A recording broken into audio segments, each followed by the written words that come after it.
सत्ता में अब शुद्ध राजनीतिक खबरों की ओर रुख करते हैं, जिसमें बात करते हैं एक राजनीतिक दल की तरफ से मंदिरों के पुजारियों और गुरुद्वारों के ग्रंथियों के लिए न्यू ईयर गिफ्ट है, जबकि दिल्ली में मस्जिदों के इमामों के लिए कई महीनों से चला आ रहा सैलरी वेटिंग पीरियड है जो खत्म ही नहीं हो रहा। दिल्ली के इमाम लगातार वेतन का इंतजार कर रहे हैं, लेकिन उनकी सैलरी अकाउंट में क्रेडिट ही नहीं हो रही। आज ये दोनों खबरें दिल्ली की चुनावी राजनीति में ट्रेंड करेंगी। इसके अलावा दिल्ली चुनाव से पहले वोटर लिस्ट पर जो हंगामा हो रहा है वो क्यों हो रहा है और कौन कर रहा है, इस पर सत्ता की कुंजी होगी। लेकिन शुरुआत दिल्ली के पूर्व सीएम अरविंद केजरीवाल के ऐलान से। दरअसल दिल्ली के पूर्व सीएम और आम आदमी पार्टी के संयोजक अरविंद केजरीवाल ने आज सुबह सोशल मीडिया पर एक पोस्ट किया। उन्होंने लिखा कि आज 12 बजे एक और बड़ी घोषणा करूंगा, दिल्ली के लोग बहुत खुश होंगे। अरविंद केजरीवाल ने अपने वादे के मुताबिक बड़ी घोषणा कर भी दी। उन्होंने दिल्ली में पुजारी और ग्रंथी सम्मान योजना का ऐलान किया। दिल्ली के सभी पुजारियों और ग्रंथियों को हर महीने 18,000 रुपए दिए जाएंगे। खास बात यह है कि इस योजना के तहत 31 दिसंबर यानी कल से ही आवेदन किया जा सकेगा। बीजेपी कह रही है कि आम आदमी पार्टी सिर्फ वादे कर रही है, ये किसी को कुछ नहीं देने वाली है, जबकि अरविंद केजरीवाल कह रहे हैं कि बीजेपी वालों इस योजना को मत रोकना, बहुत पाप लगेगा। कुल मिलाकर दिल्ली की राजनीति में अब यह मुद्दा अगले कुछ दिनों तक ठीक ठाक स्पेस लेने वाला है।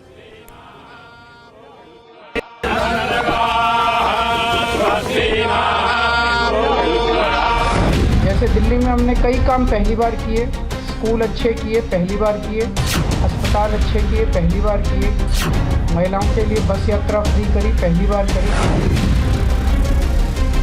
पुजारी ग्रंथी सम्मान योजना,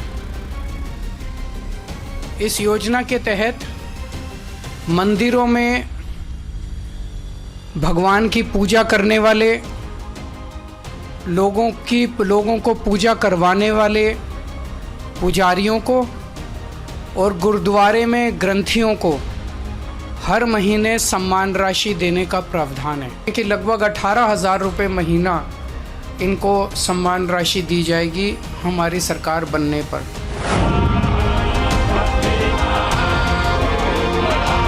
करने में तो ज़ीरो रहे हैं, धरने में हीरो ज़रूर रहे हैं ये।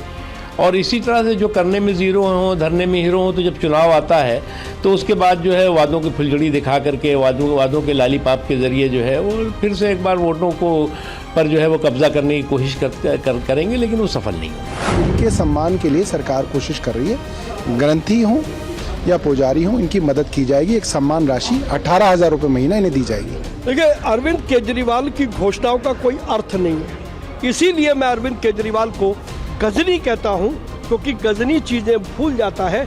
ऐसे अरविंद केजरीवाल भी घोषणाएं करके भूल गए हैं। ये मात्र चुनावी स्टंट से अधिक कुछ नहीं।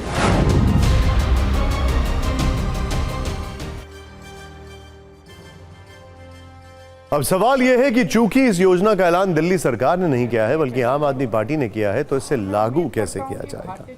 TV9 रिपोर्टिंग टीम की आम आदमी पार्टी के कई नेताओं से बातचीत हुई है, जिसमें यह निकल कर आया है कि अभी दिल्ली के रजिस्टर्ड पुजारियों और ग्रंथियों का कोई सटीक डेटा मौजूद नहीं है। फिलहाल ये चुनावी ऐलान है। पुजारी या ग्रंथी चाहें तो योजना के लिए रजिस्ट्रेशन करवा सकते हैं। पार्टी सभी का अपने स्तर पर रजिस्ट्रेशन करेगी। रजिस्ट्रेशन के बाद असली या नकली का वेरिफिकेशन होगा। चुनाव के बाद दिल्ली सरकार इस योजना के लिए नीति तय करेगी, तभी पैसा मिल पाएगा। अब यह सिर्फ एक ऐलान है। पुजारियों और ग्रंथियों के लिए तो शुभ समाचार है, लेकिन इमाम अपने भविष्य को लेकर चिंतित हैं। उन्होंने दिल्ली सरकार से हर महीने उन्होंने कहा कि उन्हें दिल्ली सरकार हर महीने वेतन देती थी, लेकिन पिछले 17 महीनों से मस्जिदों के इमामों को वेतन नहीं मिला। अब उन्हें ठंड में दिल्ली सरकार के खिलाफ धरना प्रदर्शन करना पड़ रहा है, जबकि इस दौरान वो दूसरी मजहबी जिम्मेदारियां निभा सकते थे। हालांकि दिल्ली सरकार इमामों के मामले में काफ़ी अलर्ट है और त्वरित कार्रवाई भी करती दिख रही है। दिल्ली सरकार के मंत्री सौरभ भारद्वाज ने कहा कि वो वक्फ बोर्ड को जल्दी वेतन देने के लिए कहेंगे।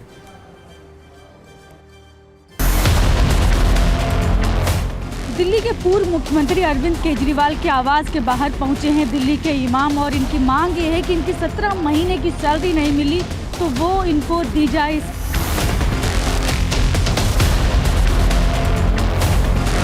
अब हम तंग आ गए हैं और एक मिसाल मशहूर है कि तंग आए बजंग आया।